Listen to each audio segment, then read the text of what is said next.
Hello everyone, আসসালামু আলাইকুম। চলুন আজকে আমি আপনাদেরকে একটা জিনিস দেখাবো।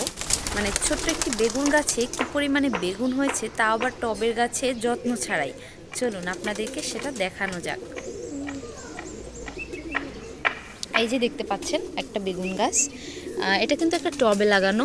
গাছটা বেশি বড় না, ছোট, তবে প্রচুর বেগুন হয়েছে এবং ফুলে একদম ভরে গেছে গাছ। আর বেগুন কি পরিমাণ বড়, দাঁড়ান এটা এই পুরানো বেগুনটাকে দেখাই। তো বেগুনের সাইজ অনেক বড়।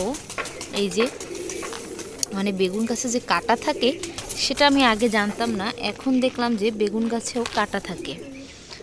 আর এখানে এই একই গাছের অন্য একটি ডালে এই যে দেখতে পাচ্ছেন কি সুন্দর বেগুন হয়েছে।